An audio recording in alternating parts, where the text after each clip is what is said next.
یہ ہے قرآن کا مطلب. فَإِذَا عَزَمْتَ, جب ایک ڈیسیجن لے لیا ہے نا, فَتَوَكَّلْ عَلَى اللَّهِ, تو نتیجہ کس پہ چھوڑنا ہے؟ اللہ پہ. یہ توکل کی کمی ہے, اللہ پہ اعتماد ہی نہیں ہے.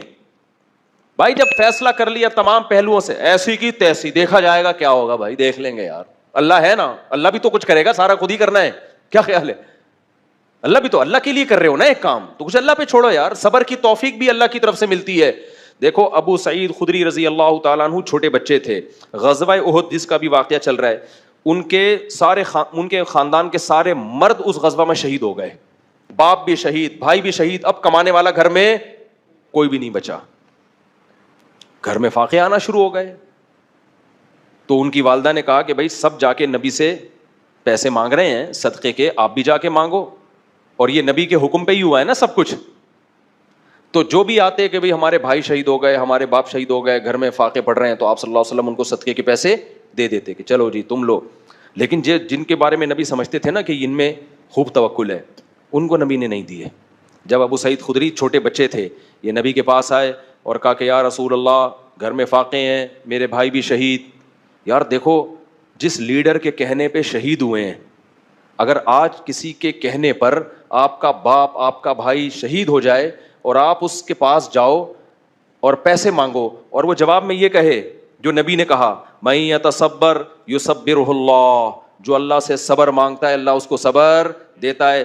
مَن يَسْتَعْفِفْ يُعِفَّهُ اللَّهُ, جو مخلوق کے سامنے ہاتھ نہیں پھیلانا چاہتا, یعنی میں بھی اللہ کی مخلوق ہوں, جو چاہتا ہے کہ میرے ہاتھ صرف اللہ کے سامنے اٹھیں, تو اللہ اس کا خیال کرتا ہے, وہ مخلوق کے سامنے اس کو ہاتھ پھیلانے نہیں دیتا. یہ نہیں کہا کہ مت مانگو, صاف منع نہیں کیا, اشارہ کر دیا کہ ابو سعید تم پہ یہ چیز سوٹ نہیں کرتی, تم تو اونچے خاندان کے ہو, تمہارے اندر توکل ہے. دیکھو کیا نبوت کی, یعنی آپ صلی اللہ علیہ وسلم کی تربیت کا انداز دیکھو نا. آپ یہ بھی تو کہہ سکتے تھے کہ اے ابو سعید مجھ سے مت مانگو, یہ بھی نہیں کہا, کیونکہ بہت بڑی آزمائش ہو جاتی پھر ابو سعید کے لیے کہ بھئی نبی نے صاف منع کر دیا ہے. اصول ضابطہ بیان کر دیا, اس کے بعد مطلب اب اگر مانگنا چاہتے ہو تو میں تمہیں دے دوں گا. اصول ضابطے میں اشارہ کر دیا کہ مجھے تمہارا مانگنا پسند نہیں آیا. مانگ بھی کس سے رہے؟ نبی سے بھائی, لیکن ہے تو مخلوق نا, تو نبی سے مانگنے کو بھی نبی پسند نہیں کر رہے, بھائی کس سے مانگو. اور ابو سعید خدری کا ایمان کا لیول دیکھو آپ. میں کہتا ہوں آج میرا کوئی لیڈر ہو جس کے لیے میں اپنا سب کچھ کٹا دوں, اور میں دیکھ رہا ہوں کہ وہ سب کو پیسے بھی دے رہا ہے, اور مجھے ٹکا, یعنی یوں ہمارے لحاظ سے وہ ٹکا سا جواب, ہم کم ظرف لوگ ہیں نا, ہمارے لحاظ سے وہ ہمیں جواب دے دے اور کہے کہ صبر کرو اللہ کھلائے گا, صبر کرو اللہ پلائے گا, تو میرے کیا جذبات ہوں گے؟ میں کہوں گا جاؤ بھائی, آج سے آپ کی جماعت کو ہم نے چھوڑ دیا, سب کو دے رہے ہو, قربانی ہمارے گھر والوں نے سب سے زیادہ دی ہے, فاقے پڑ رہے ہیں, میری ایک ماں وہ بیوہ ہو گئی, اور ہم یتیم ہو گئے, باپ بھی شہید, بھائی بھی شہید, کوئی بچا نہیں ہے, اور ہمیں مشورے اللہ سے مانگو, اللہ سے ہوتا ہے, اور ان کو بھی دے دیا, ان کو بھی دے دیا. لیکن ابو سعید خدری کا حوصلہ دیکھو یار, قربانیاں دے کے یہ حوصلہ, اور ایسے خدا کی قسم یہ نبوت کے نبی صلی اللہ علیہ وسلم کے نبی ہونے کی بہت بڑی دلیل ہے. یہ 100% کسی کی نبوت پہ یقین ہوتا ہے نا, تو پھر انسان اس موقع پر نصیحت پر عمل کرتا ہے کہ یہ جو کہہ رہے ہیں اپنی طرف سے نہیں بلکہ اللہ کی طرف سے. اتنی قربانیاں دینے کے بعد آپ مجھے بتاؤ, میں آپ سے قربانیاں دلواؤں اپنے کسی ویژن کا حصہ بنا کے, اور میں لوگوں کو پھر پیسے بھی بانٹ رہا ہوں, آپ میرے پاس آؤ, آپ کو میں صبر کی تلقین کروں, کیا گزرے گی آپ کے دل پہ نا, قیامت گزرے گی. لیکن ابو سعید خدری 10 سال کے تھے غالباً جب وہ آئے, تو نبی نے فرمایا من یستعفف یعفہ اللہ, جو صرف اللہ کے سامنے ہاتھ پھیلانا چاہتا ہے کہ اپنے دامن کو, استعفاف کا مطلب اپنے دامن کو داغدار ہونے سے بچانا. الفاظ بھی دیکھو, پاک دامن کو عفیف کہتے ہیں. پاک دامن کا مطلب کیا بھائی؟ ہاتھ پھیلا لیا تو دامن کیا ہو گیا؟ داغدار. ساری زندگی کے لیے اب ہے, اس دن تو مانگ رہا تھا نا. اتنی بڑی عیب ہے, اتنا بڑا عیب ہے کسی کے سامنے ہاتھ پھیلانا. اور آج ذرا سی بات پہ پلاٹ خریدنا ہے, پیسے دے دو. بچے کو میں نے امریکہ بھیجنا ہے, ادھر کھانے کو لوگوں کے روٹیاں نہیں ہیں, خدا کے بندو, اور تم ہری ہری سوج رہی ہے بچوں کو امریکہ بھیجنے کے لیے, بھیک مانگ رہے ہو لوگوں سے. یار میں بتاتا ہوں واقعہ, ادھر ہی مسجد میں ایک صاحب آئے, بچوں کی اسکول کی فیسیں دینی ہے تو پیسے نہیں ہوتے, آپ زکوٰۃ کے کچھ پیسے دے دیں. میں نے کہا میرے پاس تو نہیں ہے, مطلب آپ کو دینے کے لیے نہیں ہے. کہہ رہے میں کیا کروں پھر؟ تو میں نے کہا کہ نہیں پڑھاؤ اسکول میں نہیں پڑھاؤ. کہہ رہے ہیں بچہ اسکول میں نہیں پڑھے گا تو کیا کرے گا؟ میں نے کہا ٹماٹر بیچے گا. میں نے کہا جو پریکٹیکلی ٹماٹر بیچ رہا ہے میں نے دینا ہے تو میں اس کو دوں نا. کیا خیال ہے بھائی؟ ابھی تیرا تو امکان ہے کہ پتہ نہیں ٹماٹر بیچے گا بھی کہ نہیں بیچے گا, ہو سکتا ہے کل اللہ اسباب کے دروازے کھول دے. میں نے کہا بھائی کوئی بیماری خطرناک آ گئی ہو, مر رہا ہو بندہ, یا خدا نخواستہ کوئی کھانے پینے کے لالے پڑے ہوئے ہوں تو سمجھ میں آتا ہے, ادروائز یہ نہیں آتا. اور اس طرح جب آپ کسی کو دو گے نا, میں نے دنیا میں دیکھا ہے میرے بھائی, جس نے ایک دفعہ مانگ لیا نا اس کو منگتا ہی بنا رہے گا موت. پھر اللہ کی نظر ایسی ہٹتی ہے, اللہ کہتا ہے بس تو اب مانگ, بھکاری بن کے زندگی گزار, اس کے کبھی ضرورتیں پوری نہیں ہوتی. مر جائے گا کفن بھی ادھار لے کے جائے گا. اگلا کہے گا کم بخت نے جو کفن پہنے وسیم کے پیسوں سے ہے, یہ اس کے پیسے بھی ادھار ہیں, ایسا چلے گا وہ. ہاں دوست احباب جن میں آپس میں بے تکلفی ہو, مانگتے ہوئے ذلت محسوس نہیں ہو رہی, ان میں ادھار یہ سب چیزیں بھیک نہیں کہلاتی. یہ چیزیں بھیک بے تکلفی ہوتی ہے نا. جیسے آپ ہوٹل میں گئے, جیب میں پیسے نہیں, اب یار تو دے دے یار, کل میں دے دوں, یہ چیزیں بھیک میں نہیں آتی ہیں. بھیک کا مطلب ہے آپ کو خود محسوس ہو رہا ہوتا ہے کہ میں کسی کے احسان کے نیچے دب رہا ہوں, احسان کے نیچے دب رہا ہوں. ہاں آپ مالدار ہیں, آپ کو پتا ہے ابھی میری سیلری نہیں آئی, اگلے مہینے آ جائے گی, تو اپنے ہی جیسے کسی مالدار سے کہہ دینا یار تھوڑا پیسے دے دوں گا. اپنے دوست جس سے بے تکلفی ہو, وہ تو چلتا ہے سوسائٹی میں نا. یہاں بھی علماء نے لکھا ہے کہ اگر کسی مالدار کو وقتی طور پہ پیسوں کی ضرورت ہے نا تو غریب سے مانگے. وہ یہ علماء نے ایک تکبر ختم کرنے کا نسخہ لکھا ہے. وہ کس سے مانگے؟ اس کو پتا ہے میں پیسے تو دے دوں گا, میری سیلری آتی ہے ہر مہینے, میرے لیے فار ایگزامپل 50,000 ہے, یہ دینا کوئی مشکل کام نہیں ہے. تو غریب سے مانگنے میں کیا ہوگا, اس غریب کی عزت آپ کی نظر میں بڑھ جائے گی. وہ غریب کا دل بھی باغ باغ ہو جائے گا, یار سیٹھ صاحب میرے سے کیا مانگ رہے ہیں. اور وہ غریب دے گا بھی خوشی خوشی. اس کو پتا ہے پیسے کہیں جانے والے ہیں ہی نہیں, اس کے لیے 50,000 اس کے پان گٹکوں کا خرچہ ہے 50,000. تو علماء نے لکھے, ہم نے مدرسوں میں دیکھتے تھے کہ ہمارے مدرسوں میں کچھ مالدار طلبہ تھے, بڑے مستغنی, ان کو کبھی ضرورت ہوتی غریب طلبہ سے مانگ رہے ہوتے تھے. تو وہ غریب خوش کے نا اپنی جیب خرچی بچا کے کہہ رہا اچھا یار ہم سے لو, یہ ہمارا کیا بنے گا ریلیشن. تو لیکن غریب کو چاہیے ایسا نہ ہو کوئی بھی سوٹ ٹائی میں آ کے پیسہ مانگے, آپ میرے بیان کی وجہ سے اس کو دے دو. کوئی بھروسہ نہیں ہے یہ اپنی ہو یا کسی سے ادھار لی بھی اس نے, پتا ہو کہ واقعی کیا ہے یہ مالدار آدمی ہے, اس کے لیے 40-50,000 1,00,000 کی کوئی ویلیو ہے نہیں. باپ اور بھائی سے مانگنا, بھائی وہ باپ سے بے تکلفی اور بھائی سے اگر بے تکلفی ہے تو پھر ایک جیسے بے تکلفی والے معاملات, باپ تو باپ ہے نا, وہ تو ساری زندگی مانگتا ہی رہتا ہے انسان, اس سے مانگنے میں کوئی حرج نہیں ہے. لیکن اس کو اتھارٹی دو کہ چاہے تو پیسے دے چاہے تو تھپڑ دے, اس کی مرضی ہے. تو باپ سے مانگنے میں کوئی حرج نہیں ہے. یہ تو بے تک ماں ہے. ہمارے حضرت فرمایا کرتے تھے احسان پتہ ہے کس کا لینا ہے, باپ کا, ماں کا, اپنے کوئی پیر و مرشد ہو, مینٹور ہو آپ کا کوئی جس سے آپ ہدایت لیتے ہو, اور استاذ کا. یہ 4 افراد کے سوا کسی کے احسان کے نیچے نہیں آنا. وجہ اس کی ہے کہ ان کو اللہ نے محسن ویسے ہی بنا دیا ہے. ان کے سامنے فنٹر گیری, اچھا ہو گیا آپ نے سوال پوچھ لیا, ان کے سامنے تکبر نہیں کرنا ہے. ابا آپ کو پیسے دے رہے ہیں, لے بیٹا. ابا انسان وہی اچھا ہوتا ہے جو صرف کس کے سامنے ہاتھ پھیلائے, اللہ کے.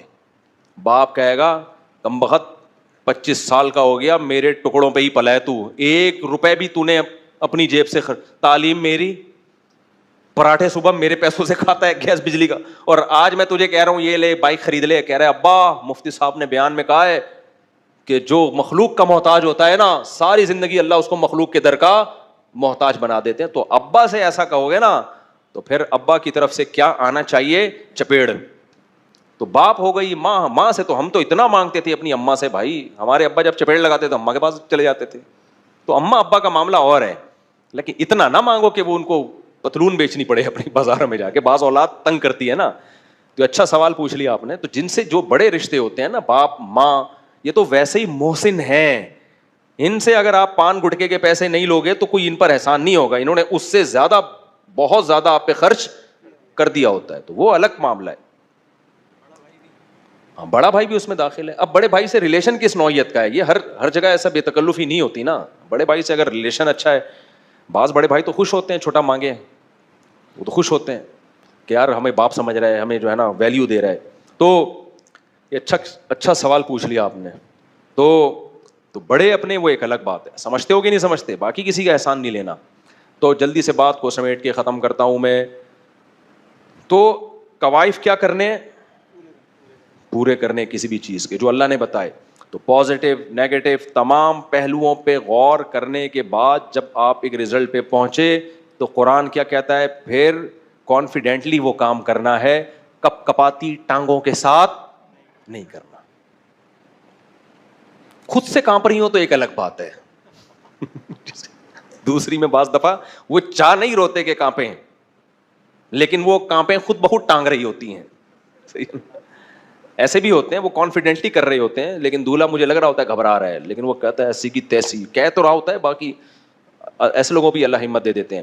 تو اب توکل کا مطلب کیا ہے, جیسے ابو سعید خدری رضی اللہ تعالی عنہ کو جب نبی نے فرمایا جو صبر کرتا ہے اللہ صبر کی توفیق, جو اللہ سے چاہتا ہے کہ میں اپنے دامن کو داغدار ہونے سے بچاؤں تو اللہ اسے مخلوق کا محتاج نہیں کرتا. یہ آپ نے نصیحت کی, وہ چلے گئے.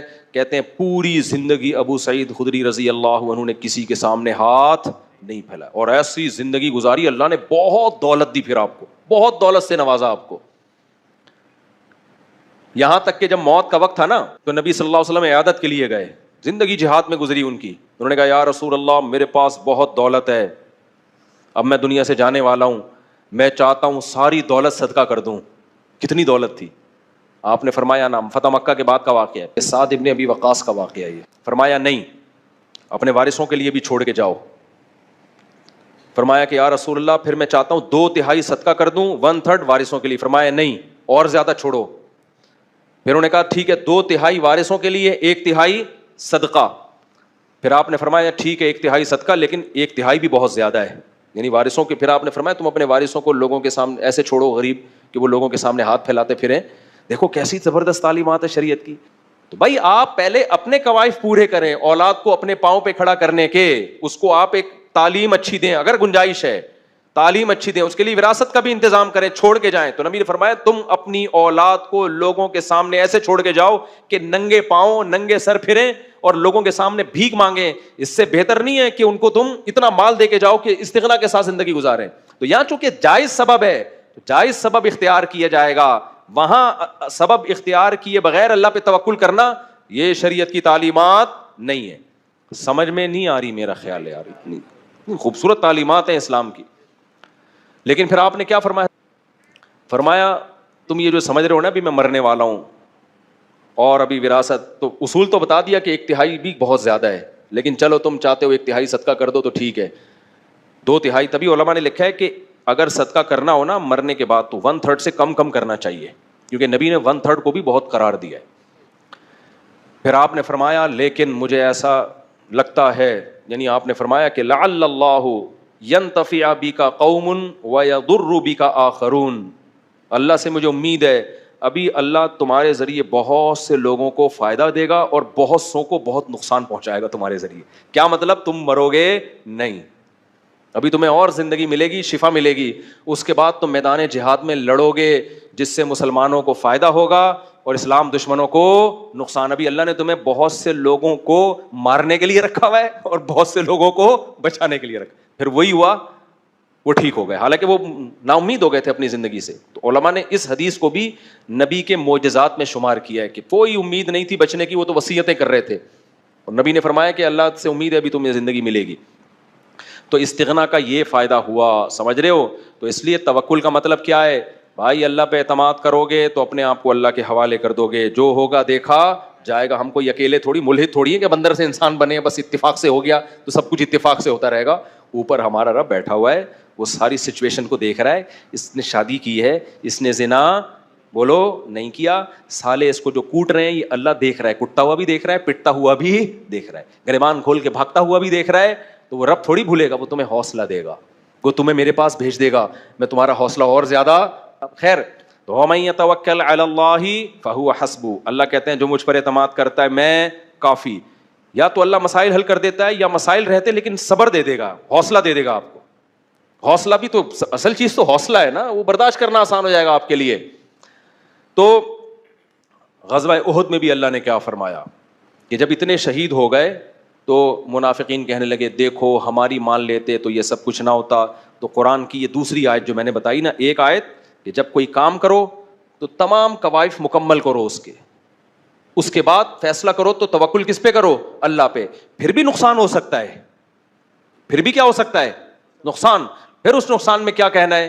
اللہ نے فرمایا یا ایھا الذین آمنوا لا تکونوا کالذین کفروا وقالوا لاخوانہم، اے ایمان والو کافر جب جنگ لڑتا ہے نا اور جنگ میں آ کے ان کو شکست ہو جائے، قتل ہو جائیں، تو پتہ ہے کیا کہتے ہیں؟ اسی طرح جب وہ تجارت کے لیے ملکوں میں سفر کرتے ہیں تو سفر میں حادثہ ہو گیا، جہاز ڈوب گیا. پہلے حادثے بہت ہوا کرتے تھے، اب جا رہے ہیں بزنس کے لیے سمندری سفر میں، جہاز الٹ گیا، ڈوب گیا جہاز، تو وہ کیا کہتے ہیں؟ ان کے پیچھے لوگ روتے پیٹتے ہیں، ہائے اس کاروبار کے لیے نہ جاپان نہ جاتے، نہ زلزلے میں ہلاک. جاپان میں زلزلہ آئے نا، ایک عجیب چیز میں نے وہاں دیکھی ہے. اب جاپانی اکثر دبلے دبلے ہوتے ہیں. میں جب جاپان میں تھا تو بہت خطرناک زلزلہ آیا تھا نا، آپ کو بھی پتا ہوگا. خیر مجھے تو پتہ ہی نہیں چلا زلزلے کا، ہم پل پہ تھے اس وقت، پل تو ویسے ہی ہل رہا ہوتا ہے، لیکن واپس آئے تو پتہ چلا پورا یوں ہل رہا تھا. تو میں نے اپنے میزبان سے، ہمارے جو ارشاد بھائی، ان سے پوچھا، میں نے کہا یار یہ تو بڑا خطرناک ہے. بولتے ہیں ہر ہفتے ایک دو جھٹکے آ جاتے ہیں. انہوں نے کہا کہ ہر ہفتے ایک دو ہل جاتے ہیں تھوڑے سے، تو ہمارے لیے نارمل ہے. تو میں نے کہا بھائی اگر اوپر والے پورشن میں چھت گر گئی، 2 پورشن تھے نا ان کے گھر کے، چھت گر گئی، خدا نہ خواستہ بندہ تو مرے گا. انہوں نے کہا یہ پہلے سے انتظام ہے، ہمارے یہاں چھت بہت ہلکی ہوتی ہے، گتے کی چھت نہیں جسے کہتے ہیں، مضبوط ہوتا ہے، اس پہ ایک اپارٹمنٹ پورا بن جاتا ہے، لیکن وہ اس چھت کا ویٹ نہیں ہوتا. میں نے کہا بھائی چھت کا ویٹ تو نہیں ہے، لیکن اوپر آپ جیسا کوئی بندہ بیٹھا ہوا ہو اس کا تو ویٹ ہوگا نا. نہیں آئی میرا خیال ہے بات. کہہ رہے ہیں یار یہ تو ہم نے کبھی سوچا ہی. میں نے کہا مجھے یہ ڈر لگ رہا ہے آپ کے گھر میں اب رات کو سوتے ہوئے، وہ اوپر جا کے سوتے تھے نا اوپر والے ارشاد بھائی، اور بھاری بھی ہیں ماشاءاللہ، جسم بھی ان کا بھاری. میں نے کہا ارشاد بھائی مجھے جاپانیوں نے یہ تو پورا انتظام کر لیا کہ چھت ہلکی بنا دی، چھت گرے گی ہمیں کچھ نہیں ہوگا، لیکن آپ اگر گر گئے تو ایک اور زلزلہ آئے گا. پھر صرف یہ نہیں کہ بندہ نہیں مرے گا. تو میں نے پھر ان سے کہا، میں نے کہا دیکھیں جاپانیوں نے نا، جاپانیوں کے ویٹ کے حساب سے زلزلہ کا حساب کتاب کیا ہے، اس کو پاکستانیوں کا ویٹ معلوم نہیں ہے. تو آپ جاپان کے سائنسدانوں کو جا کے بتائیں یا یہاں کے ماہرین زلزلیات کو جا کے بتائیں کہ بھائی اب تھوڑا سا کوئی اور ٹیکنالوجی لے کر آؤ، یا تو اوپر والے اپارٹمنٹ بنانا چھوڑ دو، کیونکہ اوپر بندہ گرے گا تو اس کی ایسی کی، بندے کو کچھ نہیں ہوگا، وہ جس پہ گرے گا نا اس کی ایسی کی تیسی ہو جائے گی. یہ بات پتہ نہیں کہاں